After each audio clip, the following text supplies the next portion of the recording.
Some feel that this entire discussion is a tempest in a teapot, that the implications of the SCOTUS decision are quite narrow. I think we've disabused anyone here of that notion. But if only to put a nail in the coffin, let me return to Dr. Moo-Young and ask him the following.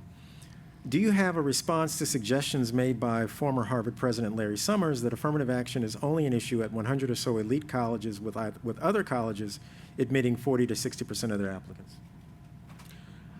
You know, that statement is very an interesting one, but when you look at the admissions at elite colleges throughout the United States, many of them have done a tremendous amount of work to essentially make access to their schools free, especially to those with high financial need, which tend to come from areas both rural and urban that are highly populated by students of color.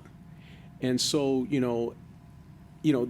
the affirmative action that was taken, for example, schools like, undergraduate schools like Bowdoin, schools locally like, here, the Claremont colleges, they have made a commitment at their board level that we are going to make sure that if a student is qualified to get into our institution, we're going to give them full financial access to the institution.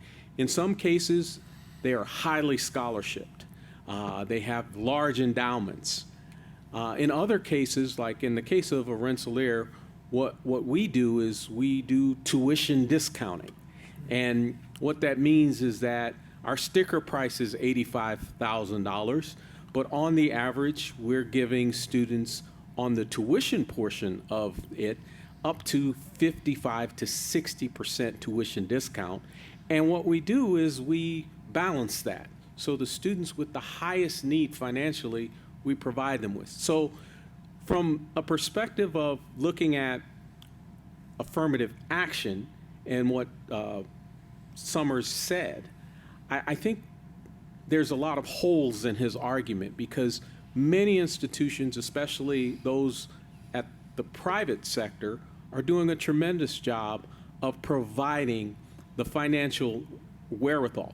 Our biggest issue, the biggest issue that you have is that for first-time freshman undergraduate enrollment, if you take the SAT, which is not a great measure of student success, but if you take the SAT and you say, okay, what does it take to get into the top, the top 20, top 30 institutions in the country? On the average, most of those schools average somewhere between, on the math verbal combined score, max of 1,600, 1,500 plus. Well, guess what? They're typically somewhere between 300 to 400 African American and Hispanic students throughout the entire country in any given year that will score in that range. So what ends up happening with those students is that it becomes a bidding war for those students. So how do we fill our class? So what ends up happening is then you go to the next tier of students, and then sometimes it's life experience, sometimes it's athletics.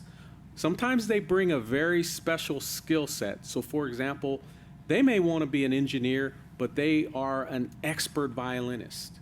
And they want to, for example, we have a music program on our campus, and many of our engineers do a dual major where they, because they have an affinity for music, they'll double major in mechanical engineering and music as an example. Well, those all count. And our admissions staffs, I know ours, but also at other elite schools and institutions at in the private sector, they will give the students points towards their admissions process. As it relates to Summers' comment about the 40 to 60% of the students gaining admissions in the public and in some cases the private sector, that's the beauty of American higher education, is that there are 3,000 plus institutions that give students a world of opportunity to discover themselves. And it's always interesting when you look at, for example, the NSF survey of where students went at their undergraduate institution to go on to get their doctorate. Now, of course, many of the top institutions, just because of volume, will have many students that go on to doctorates, but it's always interesting to see Hispanic serving institutions and historically black colleges and universities always send many students on towards getting their doctoral degrees. And, you know, many of us could not have started at a predominantly white institution because, you know, at least in my own case, I didn't get enough financial aid to go to the University of Pennsylvania, so I started at a historically black college and university. And I think that's the beauty of American higher education. And that's kind of that's missing in his statement about why we have the different types of institutions we have. Thank you.